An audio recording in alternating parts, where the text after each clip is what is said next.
There is a strange verse hiding in plain sight in the Bible. It appears briefly, almost casually, and then disappears without explanation. In Joshua 10:13, after the sun stood still over Gibeon, the text says, "Is this not written in the book of Jasher?" And again into Samuel 1:18, during David's lament over Saul and Jonathan, Scripture repeats the same mysterious phrase, "Behold, it is written in the book of Jasher." And then, silence. No explanation, no description, no preserved manuscript in the standard biblical canon, just a reference, a citation to a book that is not there. For centuries, readers have asked the same question: what is the book of Jasher? And more importantly, why is it not in the Bible? Was it removed, lost, suppressed, or was it never meant to be included at all? Tonight, we begin a journey into one of the most debated and misunderstood ancient texts in biblical history. And by the end of this series, you may never look at those two verses the same way again.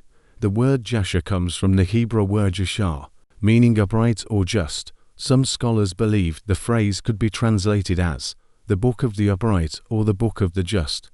That alone raises questions. Was this a historical record, a poetic anthology, a national archive of Israel, or something more controversial?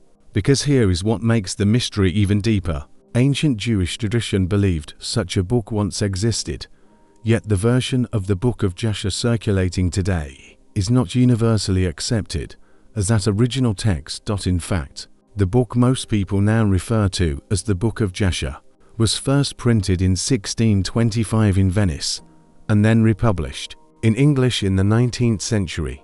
That's a long time after the biblical era, which leads us to the first unsettling truth. The Book of Jasher you can buy today is almost certainly not the exact book referenced in Joshua or to Samuel. So then, why does it contain expanded stories about Genesis? Why does it describe events before the flood? Why does it provide detailed narratives about Abraham, Nimrod, and the Tower of Babel? And why do some claim it contains forbidden knowledge? Throughout history, humans have been fascinated by missing books. We are drawn to the idea that something was hidden from us. When we hear the phrase banned book, something in us leans forward. We imagine secret councils, suppressed scrolls, ancient authorities deciding what the public could or could not read. But history is rarely that dramatic. Still, the mystery remains.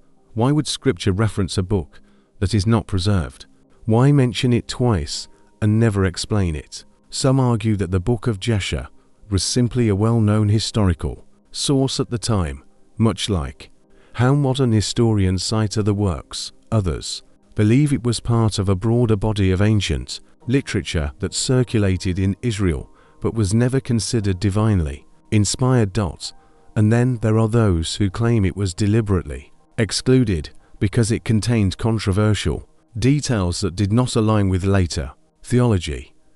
That is where things begin to get complicated. To understand whether something was banned, we must first ask a more important question.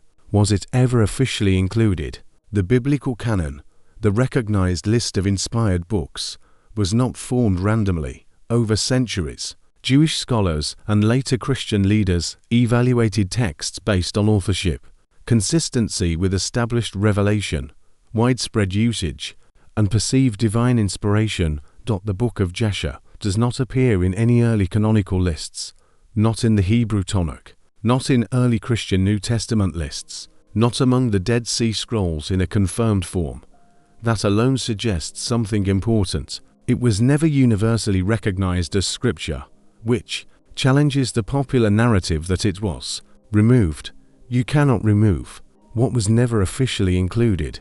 Yet the mystery persists because Scripture itself acknowledges its existence, and that acknowledgement leaves space for speculation. The modern version, known as the Book of Jasher, presents itself as an ancient chronicle. It retells events from Genesis through the early monarchy in Israel. It expands on stories like the birth of Noah's wickedness before the flood, Abraham's confrontation with Nimrod's rebellion at Babel, Jacob's family conflicts, the Exodus narrative in many places. It reads like an amplified retelling of Genesis. Almost like a dramatic commentary. It fills in dialogue, adds motivations, provides background details that the biblical text leaves silent. For some readers, this feels illuminating. For others, it feels suspicious, because whenever a later text adds detail to an earlier sacred story, one question must be asked: is it preserving lost history, or is it creatively expanding tradition?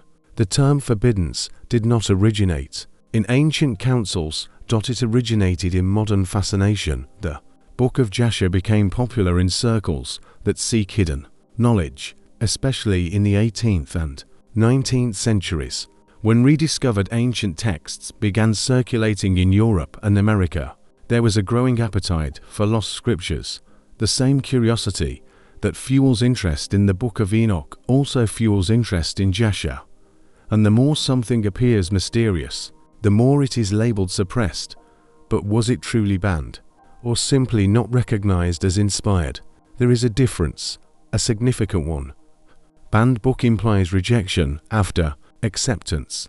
A non-canonical book implies it never met the criteria to begin with.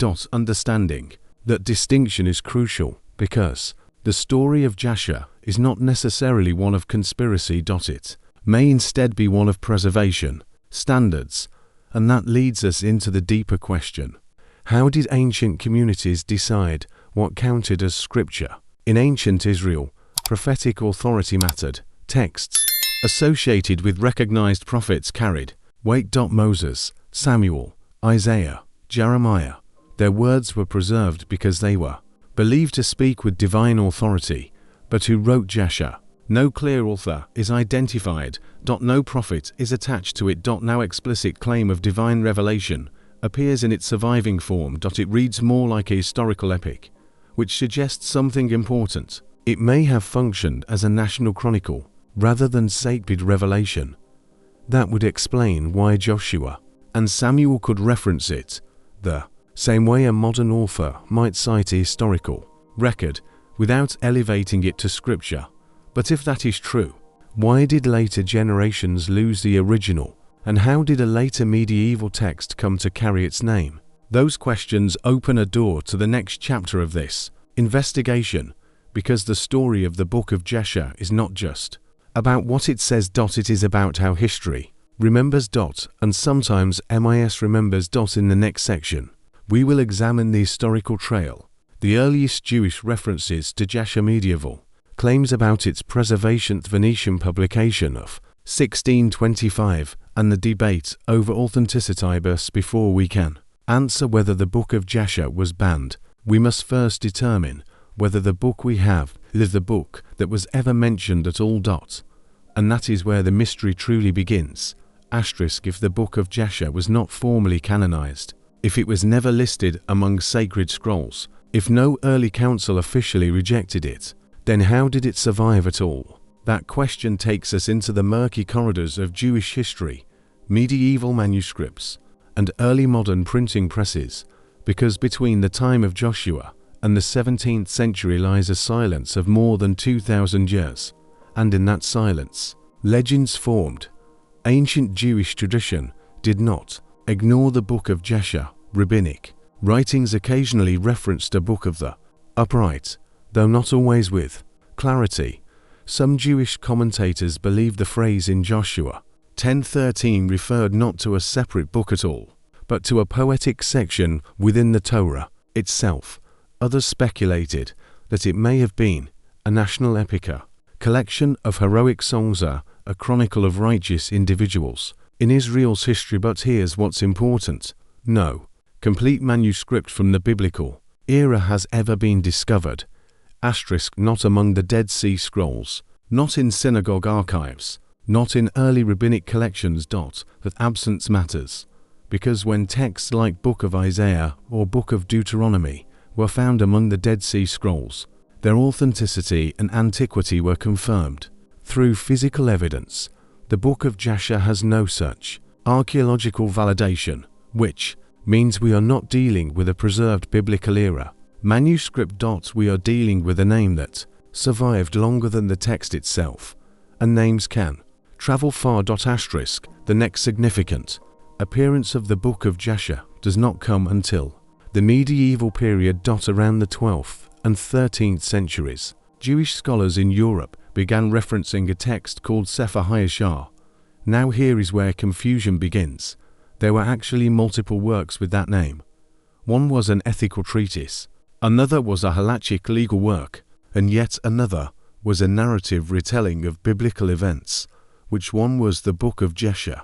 No one could say with certainty, but the narrative version, the one retelling Genesis and Exodus stories, is the one that would eventually be printed in Venice in 1625.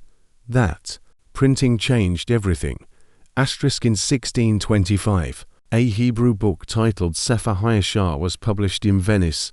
It claimed to be an ancient text rediscovered after centuries of obscurity.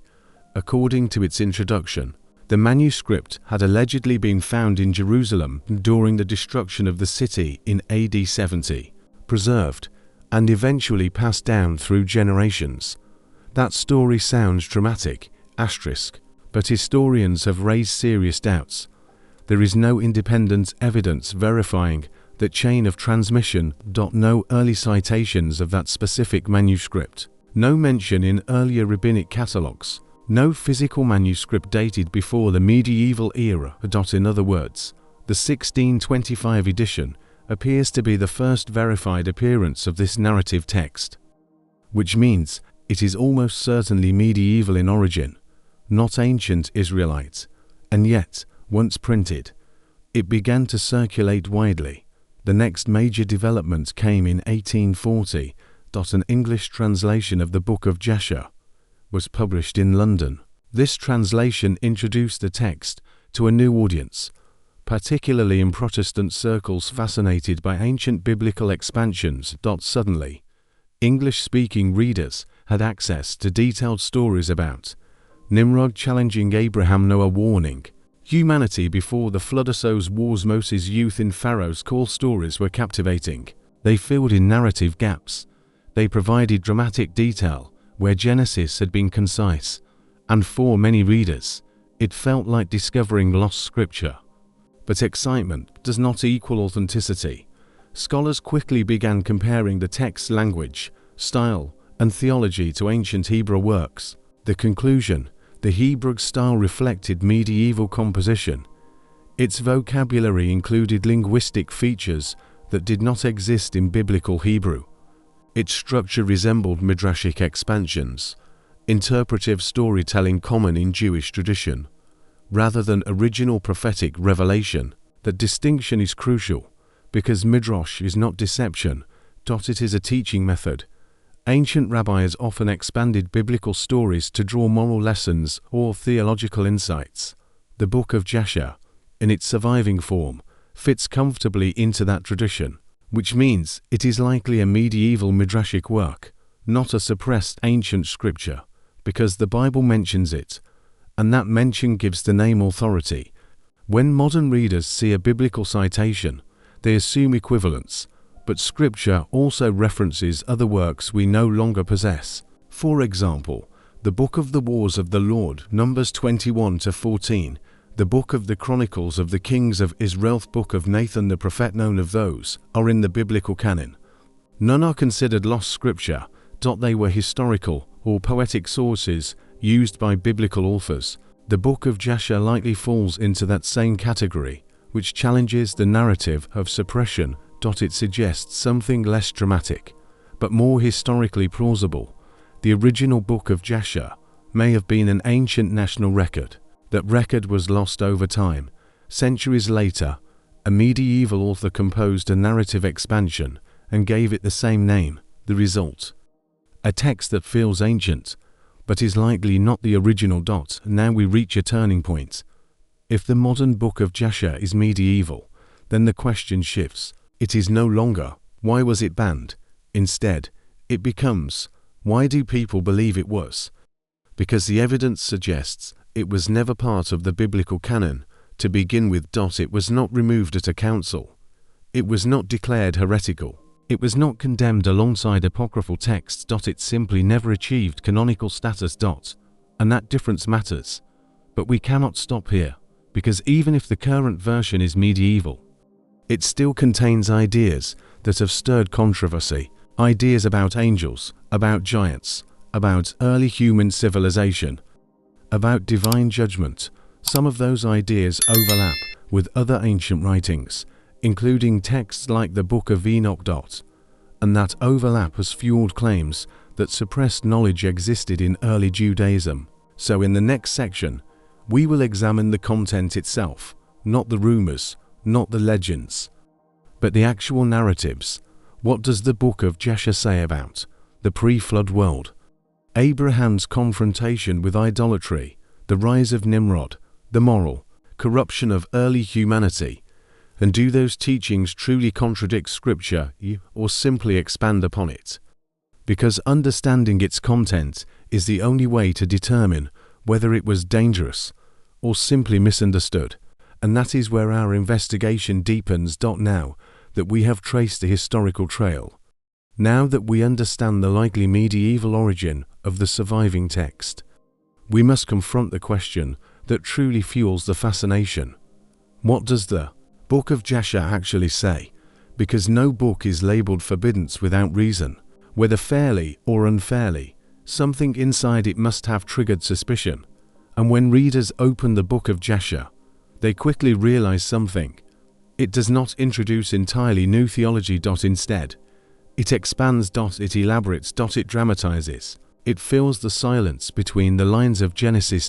But sometimes, those added details feel so vivid that they begin to blur the line between commentary and revelation. And that is where tension begins. The Book of Jasher spends considerable time describing the moral collapse of humanity before Noah. Genesis tells us simply, the earth was corrupt before God, and the earth was filled with violence. Genesis 6:11, it is concise, almost restrained, but Jasher paints a far more detailed portrait. It describes widespread lawlessness, systemic injustice, human arrogance, corruption in governance, oppression of the weak. It portrays society just as sinful, but structurally broken. Interestingly, it does not introduce radically foreign doctrine here. Instead, it amplifies what Genesis already states. But amplification can feel powerful, because when you move from a single sentence to chapters of narrative, the emotional weight increases, and some readers interpret that added detail as hidden knowledge, but is elaboration the same as revelation? That is the crucial distinction. One of the most dramatic expansions in the Book of Jasher involves Nimrod. In the Bible, Nimrod is mentioned briefly in Genesis 10 as a mighty hunter before the Lord. That is all. No confrontation with Abraham, no tyrannical speeches, no epic rebellion narrative, but in Jasher, Nimrod becomes a central antagonist. He's portrayed as a powerful ruler who promotes idolatry, a king who challenges divine authority, a leader who attempts to unify humanity in defiance of heaven. Most strikingly, Jasher includes a dramatic story in which young Abraham refuses to bow to idols, confronts his father's idol-making business, and ultimately stands against Nimrod himself. Now here is something fascinating. That story does not originate uniquely in Jasher. It also appears in Jewish Midrashic tradition, which means it was part of interpretive storytelling long before the Venetian printing. It was not secret knowledge, it was cultural expansion. But when modern readers encounter it, especially without understanding Midrash, it feels revolutionary. It feels like missing scripture. And that feeling feeds the myth of suppression. Genesis introduces Abraham abruptly. Now the Lord had said unto Abram. There is no childhood narrative, no early conflict, no formative struggle. Jasher fills that gap. It describes Abraham recognizing the absurdity of idol worship as a child. It dramatizes his intellectual awakening. It presents him as a theological rebel long before Genesis formally introduces him. Again, this aligns with Jewish storytelling traditions. It emphasizes moral lessons. It reinforces monotheism. But here is the problem. When a later text supplies dialogue and motives, that the original does not include. Some readers treat those additions as historically authoritative, and that is where theological caution emerges, because once expansion becomes assumed revelation, confusion follows. The Tower of Babel narrative in Genesis 11 is brief. Humanity speaks one language. They build a city and tower. God confuses their speech. They scatter. Simple, direct. But Jasher offers additional motives. It portrays organized rebellion, strategic planning. Human pride elevated into a global political project. It suggests that the builders sought protection from another flood, an act of distrusting God's promise. Now ask yourself, does that contradict Scripture? Not necessarily, but it goes beyond Scripture. And going beyond Scripture is where debates arise. Some early Christian communities were extremely cautious about texts that elaborated on sacred narratives, not because they feared knowledge, but because they guarded against distortion. And that brings us to an important realization. A book does not need to contain heresy to be asterisk. As we move through Jasher's retelling of Genesis and Exodus events, a pattern becomes clear. Dialogue is expanded. Motivations are explained. Political structures are described. Chronologies are detailed. It reads almost like historical fiction grounded in Scripture. And to be clear, that does not automatically make it false, but it does place it in a different category than inspired Scripture. Ancient Israel valued both sacred texts and interpretive traditions. The sacred texts were fixed. The interpretive traditions were fluid. Jasher, in its surviving form, appears to belong to the second category, and that classification explains much, because when early Jewish communities defined their canon, they were not asking, is this interesting? Is this detailed? Is this morally instructive? They were asking, is this divinely inspired? That standard was extraordinarily high, and most texts, even respected ones, did not meet it. Here is where controversy intensifies. Critics have searched Jasher for contradictions. Some argue that its timelines conflict with Genesis chronologies. Others claim certain events are dramatized in ways that feel exaggerated. But major doctrinal contradictions, they are surprisingly rare. The text does not deny monotheism. It does not introduce foreign gods. It does not overturn core theology, which means its exclusion was likely not about doctrinal danger. It was about status, authority. Origin. And that distinction changes the narrative completely, because if Jasher was not excluded for a heresy, then the word banned begins to collapse. You ban what threatens orthodoxy. You decline to canonize what lacks prophetic certification. Those are not the same action. Because humans are drawn to gaps. When Scripture references a source we cannot access, imagination fills the space, and when a later text claims that name, curiosity ignites. The mystery becomes more powerful than the manuscript, but we must be careful. Mystery does not equal suppression. And expansion does not equal revelation. Yet we are not finished, because, while Jasher may not contain explicit heresy, its method of storytelling raises deeper questions about how ancient communities preserve truth. In the next section, we will examine how the biblical canon was formed. Some books were included, and others were not. Role of rabbinic authority, whether political motives influence canon decisions. Best before we can conclude whether Jasher was banned, we must understand how Scripture itself was defined. And that process is more complex and more fascinating than most people realize. For Section 4, how Scripture was decided. The Book of Jasher was never officially part of the biblical canon. If it was not condemned as heretical, if it simply existed outside the sacred list, then we must ask the question that changes everything: who decided what Scripture was? Because before anyone can claim a book was banned, we have to understand how the Bible itself was formed. And here is the first truth that surprises many people. The Bible did not fall from heaven as a single bound volume. It was recognized over time, carefully, deliberately, communally. For ancient Israel, Scripture was not created by vote. It was recognized by authority and usage. The Torah, Genesis through Deuteronomy, was accepted very early as foundational revelation. It was attributed to Moses and treated as covenantal law. The prophets followed. Then the writings, over centuries. Jewish communities preserved texts they believed carried divine authority. By the time of the Second Temple period, much of what we now call the Hebrew Bible had already been widely accepted. Importantly, there is no historical record of the Book of Jasher ever being debated alongside canonical books like Book of Genesis, Book of Isaiah, Book of Psalms. It simply does not appear in early canonical discussions. That silence is significant because, when books were controversial, records of debate usually followed. Jasher leaves no such trail. Many people believe there was one dramatic council where leaders gathered, voted, and excluded certain books. Reality is far less cinematic. While Jewish scholars, after the destruction of Jerusalem in AD 70, engaged in discussions about Scripture, there is no clear evidence of a single council removing books.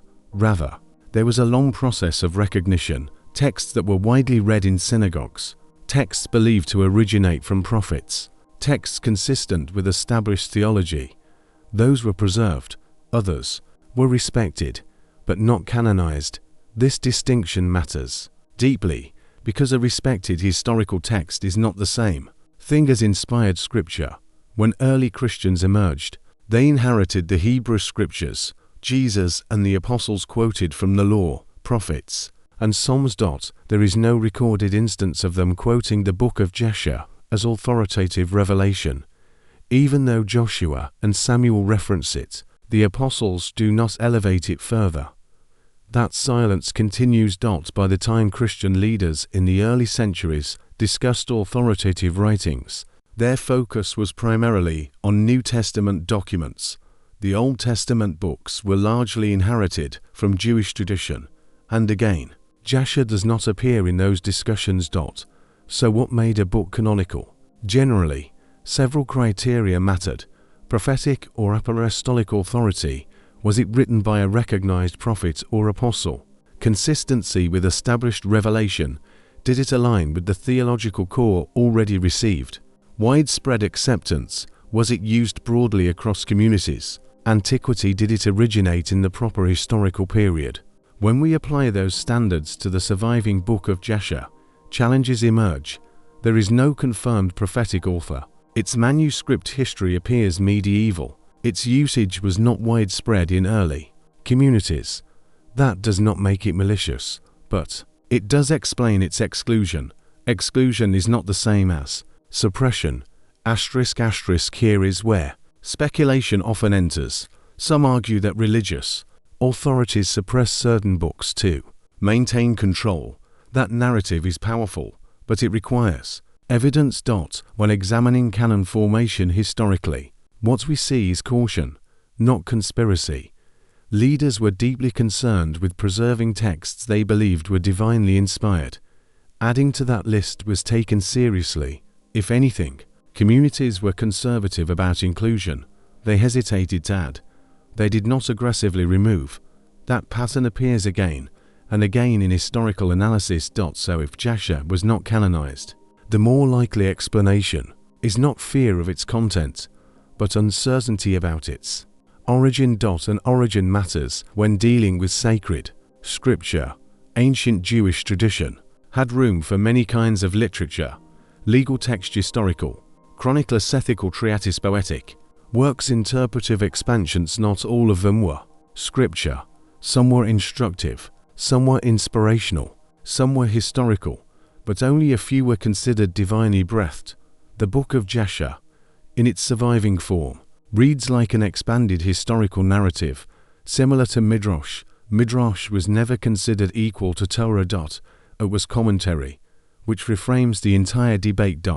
Because if Jasher functioned as commentary, then calling it banned scripture misrepresents its original category. So why does the controversy persist?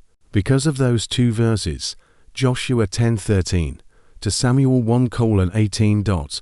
When modern readers see a biblical citation They assume equivalence, but biblical authors sometimes referenced external works as historical sources. That practice does not elevate those sources to inspired status. It simply acknowledges their existence. If a modern historian cites a national archive, that archive is not automatically scripture. It is source material. Jasher may have been exactly that. A national poetic record, a chronicle of heroic deeds, a collection of upright individuals, lost over time. And later imitated by medieval writers who preserve the name, but not necessarily the original text. But let us consider something more provocative. What if the original Book of Jasher was lost early? What if the medieval text was an attempt to reconstruct ancient tradition? If that is the case, then the narrative shifts. It becomes less about banning and more about loss. History has lost countless documents. Empires fell, libraries burned, scrolls decayed. The destruction of Jerusalem in AD 70 alone resulted in immense textual loss. It would not be surprising if a national chronicle disappeared in that chaos. Loss is tragic, but it is not suppression. Humans are wired to suspect hidden knowledge. We feel that something referenced but unavailable must contain secrets, but absence does not equal censorship. It often equals time. Time erases. Time scatters. Time forgets. Yet the mystery remains compelling, because even if Jasher was never canonical, it still expands sacred stories in ways that feel powerful. And power draws attention. In the next section, we will examine a deeper layer. How the idea of forbidden books gained momentum in modern times. Why the 18th and 19th centuries fueled fascination with lost scriptures. How printing technology amplified controversy. And why, in an age of rediscovery, the Book of Jasher found a new audience hungry for hidden truths. Because sometimes, what makes a book controversial is not its ancient origin, but its modern revival. And that revival changed everything. If the Book of Jasher was not dramatically banned in antiquity, if it quietly existed outside the canon, if its surviving form was likely medieval, then why, centuries later, did it suddenly become labeled forbidden knowledge? To answer that, we must leave the ancient world and step into a different era. The 18th and 19th centuries. An age of rediscovery, an age of printing, an age of religious revival and religious suspicion. Because sometimes controversy is not born in the ancient past. Sometimes it is born in the modern imagination. Before the printing press, text traveled slowly, manuscripts were copied by hand, distribution was limited, access was controlled by literacy and geography. But once printing technology spread across Europe, something shifted. Books that once existed in isolated manuscripts could now be reproduced rapidly. Ideas that once remained local could now travel globally. And among those ideas was the reprinting of ancient claimed texts. When the Hebrew Sefer Hayashar was printed in Venice in 1625, it entered a world increasingly fascinated by lost antiquity. By the 1800s, English translations made it accessible to Protestant readers already engaged in debates about scripture, authority, and tradition. And here is where context matters. The 19th century was filled with religious tension. Higher criticism of the Bible was emerging in Europe. Archaeology was uncovering ancient civilizations. Scholars were comparing biblical narratives with Mesopotamian texts. Suddenly, the Bible was being studied historically, not just devotionally. And whenever historical study increases, curiosity expands. Readers began asking, were there other books, other records, other revelations? When the Book of Jasher appeared in English translation in 1840, it entered that cultural moment perfectly. It claimed antiquity. It expanded biblical narratives. It carried a name referenced in Scripture. For some readers, it felt like uncovering a missing puzzle piece. For others, it felt suspicious, and suspicion breeds labels, including one powerful word, forbiddance. The 19th century also birthed Romanticism, a cultural movement that idealized the past. Ancient texts were not merely historical artifacts. They were seen as keys to deeper spiritual insight. When something was old, mysterious, and obscure, it was assumed to contain wisdom that institutions had lost. The Book of Jasher benefited from that romantic lens. Its dramatic retellings of Abraham confronting idol worship, Nimrod establishing power, prey, flood, corruption, escalating felt epic. It felt cinematic. It felt more detailed than the restrained narrative of Genesis. And detail often feels like depth, but depth of description does not equal depth of authority. Yet, the emotional impact was powerful, and emotional impact spreads faster than scholarly caution. During this same period, other ancient texts were gaining attention. One notable example is the Book of Enoch. Although not included in most biblical canons, it gained popularity after translations became widely available. Its vivid descriptions of angels, cosmic rebellion, and judgment stirred intense curiosity. Readers began grouping various non-canonical texts together under a single narrative, books they didn't want you to read. The problem: those books often had very different histories. Some were genuinely ancient, but excluded from canon. Others were medieval expansions. Some were pseudepigraphal, written later under famous names. But nuance does not spread as quickly as mystery. So the category of forbidden books of the Bible was born, not necessarily from ancient councils, but from modern publishing markets and spiritual curiosity. And the Book of Jasher found itself included in that category. Another factor intensified the narrative. In Protestant Christianity, the biblical canon is tightly defined. Anything outside it is viewed with caution. When texts like Jasher or Enoch began circulating, some believers feared doctrinal confusion. Leaders warned congregations against treating these works as scripture. That caution, while rooted in theological concern, sometimes sounded like prohibition, and prohibition sounds like banning. But there is a difference between "do not treat this as inspired scripture" and "this book is dangerous and must be destroyed." The first is boundary setting. The second is suppression. The Book of Jasher largely experienced the first. Let us be honest, the word forbidden sells. By the late 19th and 20th centuries, publishers recognized the commercial power of controversy. Reprinting a book as the lost Book of Jasher mentioned in the Bible was far more compelling than medieval midrashic expansion of Genesis, and so the narrative intensified. It was framed as hidden, suppressed, kept from the public.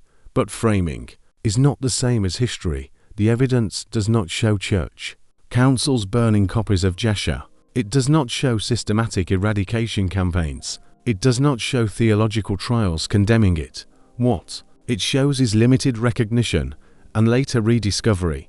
Yet rediscovery feels dramatic, especially when combined with biblical citation. Fast forward to the modern digital age. Online platforms thrive on curiosity-driven content. Titles like "Books Removed from the Bible," "Secrets the Church Hid," "Lost Scriptures Revealed" generate clicks, and the Book of Jasher frequently appears on those lists. But repetition does not equal evidence. Many online claims trace back not to ancient documents, but to 19th century assumptions repeated without context. And once a narrative becomes popular, it reinforces itself. The idea of suppression becomes part of the story, even if historical documentation is thin. There is also a deeper human impulse at play. We are drawn to hidden things, to secrets, to mysteries, to knowledge that feels exclusive. When a text is described as forbidden, it gains allure. It feels powerful simply because it is labeled inaccessible. But in reality, the Book of Jasher is widely available today. Published, printed, accessible, online. Nothing is stopping anyone from reading it. And that reality complicates the word banned, because truly banned texts are hard to find. Jasher is not hidden. It is simply not canonical. And those are not the same thing. So where does this leave us?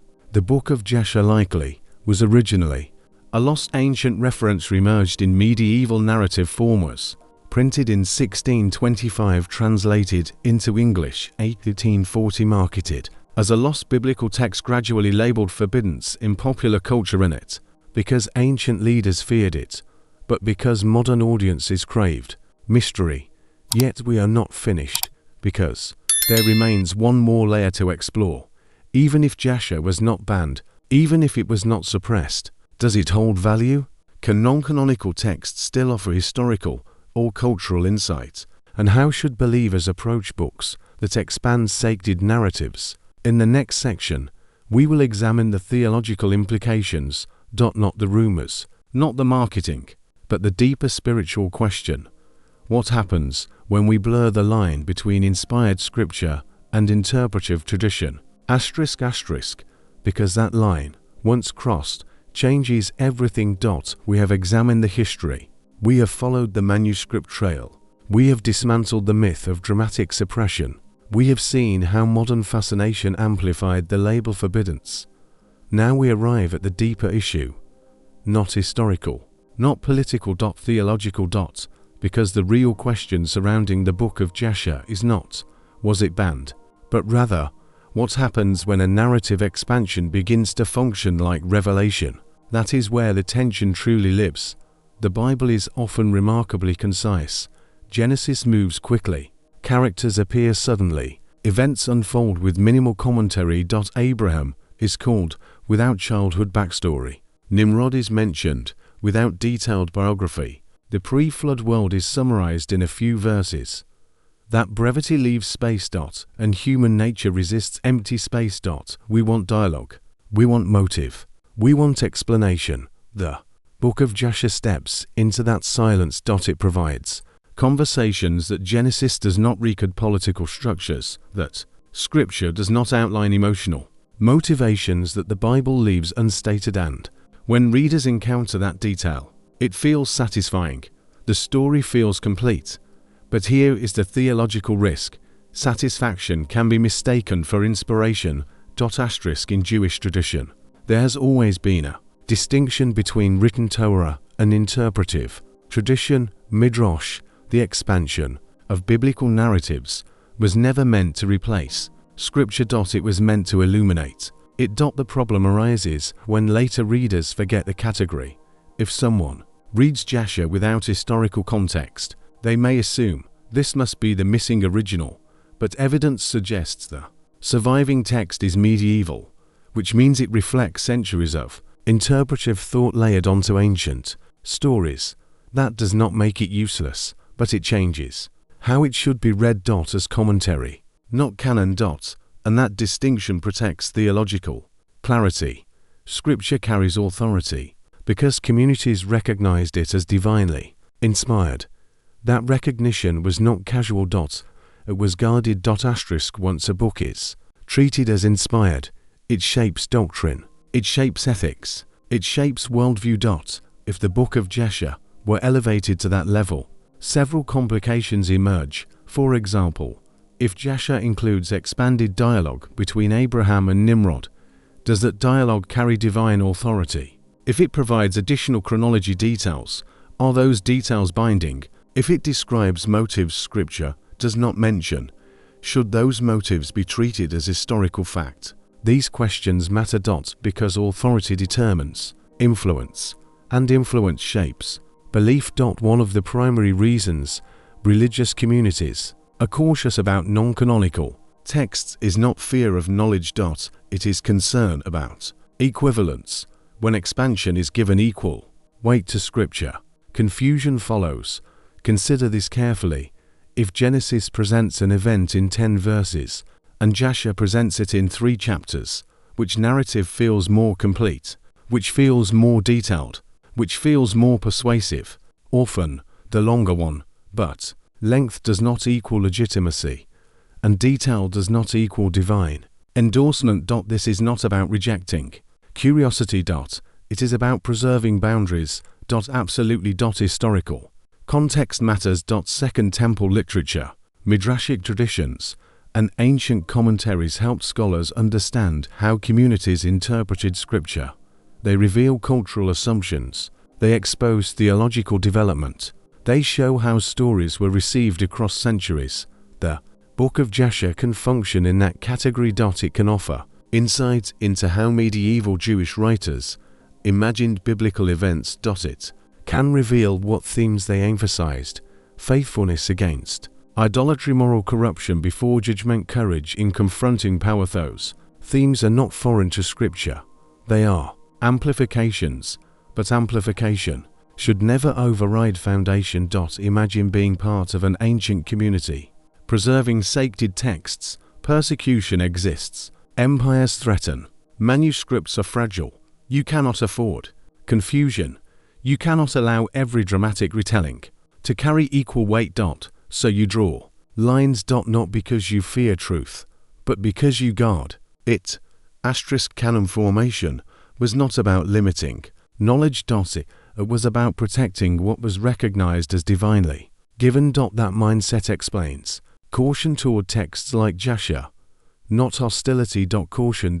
And caution is often misinterpreted as suppression. Today, we live in an age of unlimited access. You can download the Book of Jasher instantly, compare translations, read academic critiques, study manuscript history. Access is not restricted, which means the responsibility shifts to the reader. The question becomes, how do we engage non-canonical texts wisely? 3 principles help. Read with historical awareness.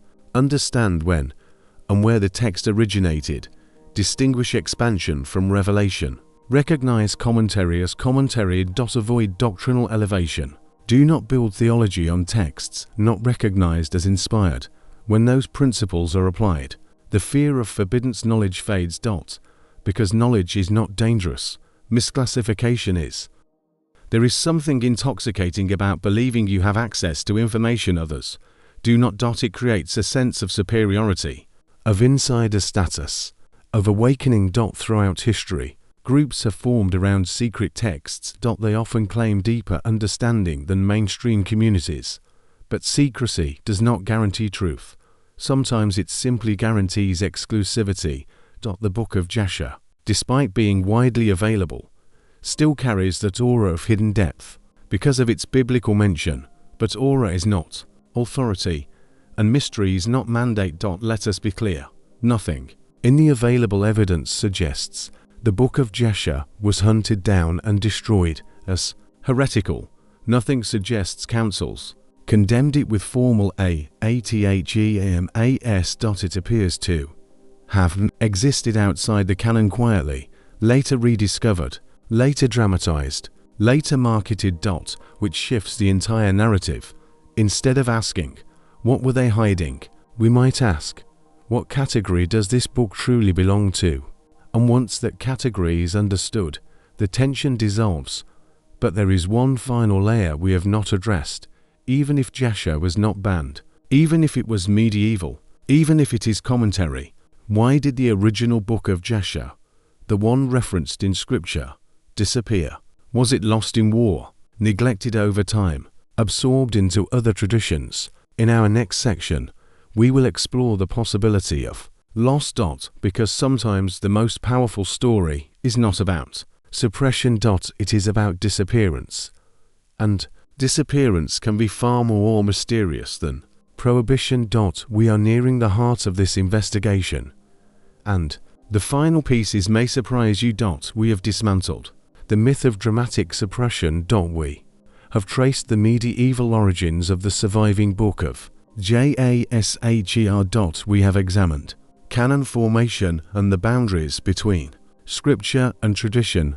Now, we face the final historical question. If the Book of Jasher mentioned in Book of Joshua and to Samuel was not the medieval text we possess today, then what happened to the original? Because something did exist. Joshua would not cite a fictional source. The author of Samuel would not reference an imaginary book. There was likely an actual document known by that name. So where did it go? The modern world is accustomed to digital permanence. We assume preservation. But in the ancient world, preservation was fragile. Scrolls were made of papyrus or parchment. They decayed. They burned. They were carried into exile. They were destroyed in conquest. Entire libraries have vanished from history. Consider the destruction of Jerusalem in AD 70 by Roman forces. The temple was burned. Archives were lost. Priestly records likely perished. If a national poetic chronicle called the Book of the Upright existed in temple or royal archives, that moment alone could have erased it. Loss does not require conspiracy. It requires only time and catastrophe. And history offers both in abundance. The Book of Jasher is not the only missing work referenced in Scripture. The Bible mentions several texts that no longer survive, including the Book of the Wars of the Lord, Numbers 21:14, the Book of the Chronicles of the Kings of Israel, Book of Nathan the prophet. None of these are treated as suppressed scripture. They are understood as historical or poetic records used as sources. Jasher likely belonged in that category, which reframes the entire debate. Asterisk, because if it was a national chronicle, perhaps a collection of heroic songs celebrating Israel's upright figures, then its disappearance fits a common historical pattern. Ancient Near Eastern cultures often maintained royal annals and victory poems. Most are lost. A few survive through archaeological accident. Survival is often random. When the Dead Sea Scrolls were discovered in the 20th century, many hoped they would uncover lost biblical books. And they did reveal ancient copies of canonical texts, including Book of Isaiah, confirming their antiquity. They also preserved non-canonical works, but no confirmed ancient manuscript of the Book of Jasher appeared among them. That silence strengthens the likelihood that either the original Book of Jasher was already lost by that period, or it was never widely circulated enough to survive in those communities. Either way, absence does not equal suppression. It may simply reflect limited transmission. Canonized books were copied meticulously. Communities preserved them intentionally. They were read publicly, memorized, guarded. Non-canonical texts, even respected ones, did not receive the same level of preservation. If Jasher functioned as a national epic or poetic anthology, once its cultural function diminished, its copying likely diminished as well. And once copying stops, disappearance begins. Ancient preservation depended on repetition. What was read survived. What was not gradually vanished. This is not dramatic, but it is historically consistent. Now we confront an uncomfortable possibility. If the original Book of Jasher was lost, a later author may have composed a narrative expansion and assigned it that historic name. Why? Because names carry authority. By calling a work Sefer Hayashar, the author connected it to biblical memory. This was not necessarily deception. Medieval Jewish writers often framed expansions within traditional titles. It was a way of situating commentary within inherited tradition, but over time, readers unfamiliar with manuscript history may assume identity where only inspiration existed. The medieval Book of Jasher may have been an homage, not a recovery, and that distinction dissolves the myth of suppression. There is something unsettling about lost texts. We prefer a villain, a suppressor, a censor, a council with secret motives. Loss feels random, uncontrolled, unfair. So the human mind searches for intention. If something disappeared, someone must have removed it. But history does not always work that way. Empires rise, empires fall, archives burn, languages shift. Sometimes the simplest explanation is the correct one. We cannot answer that definitively, because the original text, if it existed separately from the medieval version, is gone. All we have are references, and those references do not suggest controversy. Joshua cites it matter-of-factly. Samuel references it in passing. No warning accompanies it, no rebuke, no condemnation, which suggests it functioned as a known literary source, not as a theological threat. Asterisk, if it had contained radical doctrine, we might expect stronger reaction in later Jewish literature. But we find none. Silence again. And silence often speaks. So after centuries of speculation, here is where the evidence leads. The Book of Jasher mentioned in Scripture was likely national poetic or a historical record known in ancient Israel cited as a source gradually lost through time. At Book of Jasher we possess today is likely a medieval narrative expansion rooted in midrashic tradition printed in 1625, popularized in the 19th century. Jasher name, but they are not necessarily the same text, and once that distinction is understood, the language of banned begins to collapse, because you cannot ban what you never canonized. You cannot suppress what you never formally recognized as scripture. You can lose it, you can outgrow it, you can replace its function, but that is different from prohibition. Yet even with all this clarity, something lingers. Those two verses still stand, Joshua 10:13 to Samuel 1:18. They remind us that the biblical world was larger than the texts we now possess. There were songs sung, chronicles kept, stories told. Some survived, some did not. The canon is not the totality of ancient Israel's literature. It is the collection recognized as divinely inspired, and that recognition, not suppression, shaped history. But before we conclude, there is one final reflection we must consider. What does the fascination with forbidden books reveal about us? About our hunger for a hidden knowledge? About our suspicion of authority? About our desire to uncover what feels concealed? In the final section, we will step back from the manuscript trail and examine the deeper human story, because sometimes the most revealing part of a mystery is why we want it to be one. We began with a question that feels dramatic. Why was the Book of Jasher banned? After walking through history, manuscripts, canon formation, medieval printing, and modern fascination, the answer may feel less sensational, but it is far more revealing, because the enduring power of the Book of Jasher is not rooted in suppression. It is rooted in human curiosity, and that may be the most important discovery of all. Verses. That is all it took. A reference in Book of Joshua, a citation into Samuel. Those brief mentions became an open loop in the mind of history. And open loops demand closure. When Scripture points to a source we no longer possess, it awakens something in us. What did it say? What did we lose? Was something important left out? That question alone has fueled centuries of speculation. But speculation often grows larger than evidence. Across cultures and centuries, there is a consistent pattern. When people believe knowledge has been withheld, curiosity intensifies. The idea of forbidden books appears again and again in religious and secular history. Why? Because forbidden implies importance. If something was hidden, it must have been powerful. But power does not always lie in the contents of a text. Sometimes it lies in the mystery surrounding it. The Book of Jasher gained mystique not because councils condemned it, but because it was referenced and unavailable, and absence can feel intentional, even when it is accidental. There is a subtle but important difference between healthy questioning and conspiratorial assumption. Healthy questioning asks, what is the evidence? What do manuscripts reveal? How did canon formation actually occur? Conspiratorial assumption begins with a conclusion. They must have hidden something.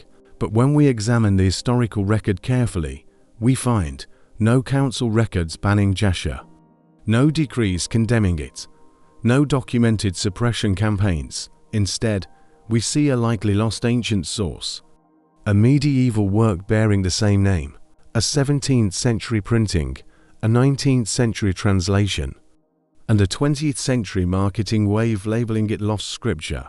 The narrative of suppression appears far later than the text itself, and that timing matters.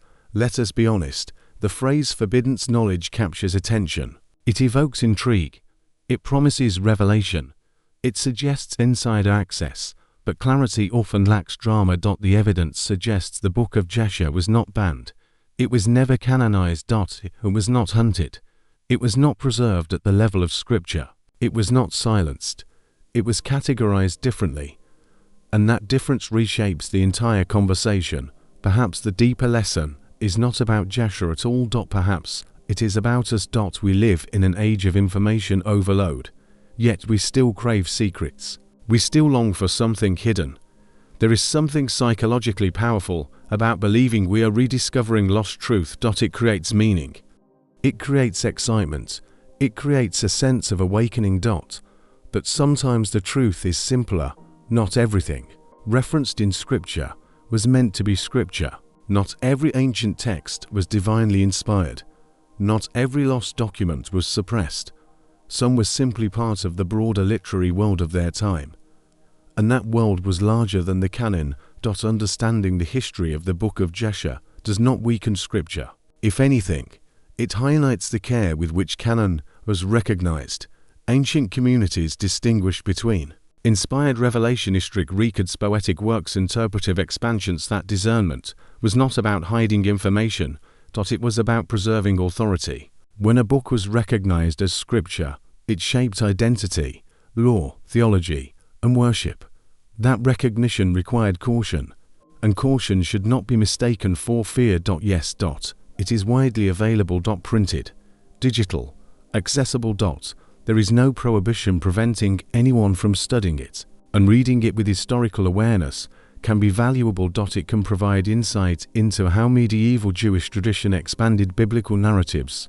It can reveal interpretive imagination, or it can show how communities wrestled with the silence of Scripture. But reading it wisely means recognizing its category. It is not canon. It is commentary. It is not revelation. It is expansion. Once that distinction is clear, the aura of danger dissolves. So was the Book of Jasher banned. The historical evidence suggests no. The original text mentioned in Scripture was likely a national poetic, historical source that was lost over time. The surviving Book of Jasher is most likely a medieval narrative expansion, printed centuries later. It was never formally included in the canon. It was never dramatically removed.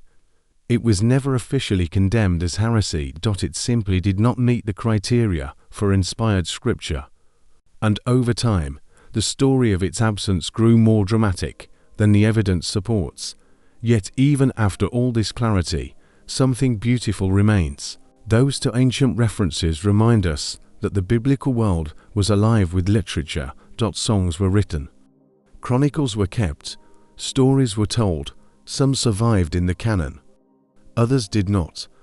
And perhaps that is part of the design, because the canon is not a record of everything ever written. It is a record of what communities recognized as divinely inspired. That distinction matters. The Book of Jasher was not banned, but it was remembered. And sometimes remembrance is more powerful than possession. The real question is not what was hidden from us. The real question is whether we can approach ancient texts with discernment rather than suspicion. Because when we replace curiosity with clarity and conspiracy with evidence, the mystery transforms, and what once felt forbidden becomes understood. In the end, the story of the Book of Jasher is not a tale of censorship, secret councils, or hidden flames consuming dangerous scrolls. It is a story of time, transmission, and human curiosity. A name preserved in Joshua and Samuel sparked centuries of wonder, and that wonder slowly transformed into the myth of something forbidden. But history tells a quieter story. The original text was likely a lost national record. The version we have is likely a medieval expansion, not banned, just never canonized. And perhaps that truth is even more powerful, because it reminds us that faith is not built on hidden manuscripts, but on recognized revelation. Mystery may attract us, but discernment protects us. If this deep dive helped you see the Book of Jasher in a new light, make sure you like this video, subscribe for more investigations like this, share it with someone curious about biblical history, and drop a comment below with your thoughts.